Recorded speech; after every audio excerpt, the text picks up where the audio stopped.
pouring teacup for my company. Okay. Okay. Come on, Harry. Come on.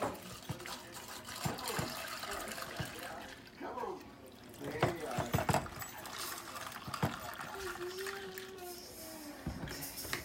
And then they like sugar in it, so we're going to put a little bit of sugar in it. Yeah, he does good. Oh, What do I you don't think think of that's that? enough. Ronnie, come out from under there. You're going to get shot. Hey, Oh, on this one too. get out of there. There we go. Oh, Oh, well, okay. Clean up on aisle 3. There you go. And No problem stirring it.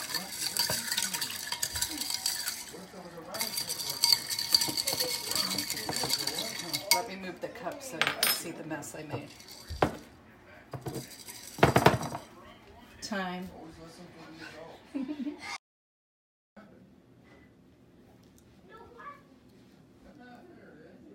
Hi, my name is Valerie, and tomorrow I'm going to be having DBS surgery, something that I've been looking forward to for over 10 years. My tremors started in the 1990s somewhere, and the very first time that I ever noticed them, I was inside the bank. And this is something maybe you younger people know nothing about, but there were signature cards in the bank. And they had to verify your signature on the signature card if you were cashing a check. Well, I went in and my signature did not match up with the signature card. So they asked me to write it again. And I was shaky. And they asked me 3 times and I couldn't. Finally, they just went ahead and cashed the check anyway. But I walked out thinking, what is going on with me? You know, okay, maybe I'm hungry. Maybe it's hot. Maybe I'm hormonal. And I just pushed it off as that. I moved on. That was my very first instance with it. Later on through the years, it would progress. And of course, you know, I read up on, you know, things that might cause tremors. So I did vitamin B. I even tried like taking Tylenol, thinking aspirin would help calm me down in some way. I had no idea at all that it was part of my brain. I just thought it was maybe me being a nervous Nelly. But as the years went on, the doctors diagnosed me with essential tremor. And they started me out on propranolol. And I took propranolol for about a year, and that wasn't working, so they put me on primidone, and the primidone turned me into a total zombie. I was just a complete couch potato. I had no energy. And to me, it was just like, my life is worth living, and I'd rather not take the primidone. Stayed on the propranolol, still didn't work. Doctors upped, played with the medicine. They, you know, it's like mad chemist.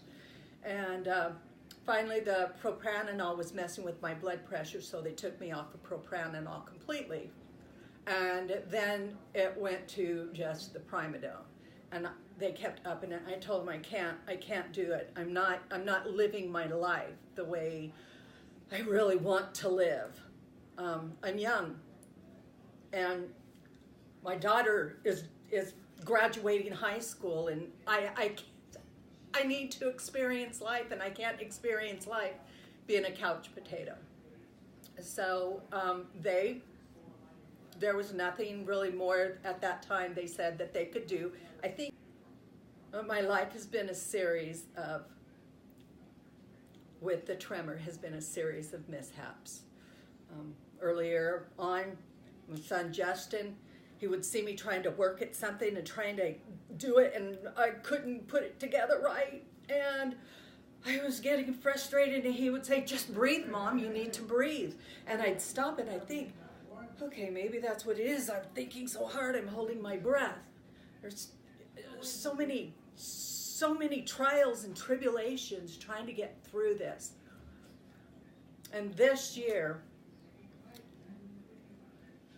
I stepped out in faith and I asked the Lord to help me make the decision for the DBS surgery. I had been reading up on this other surgery, which was a focused ultrasound, which I thought that's where I wanted to go. I wanted that.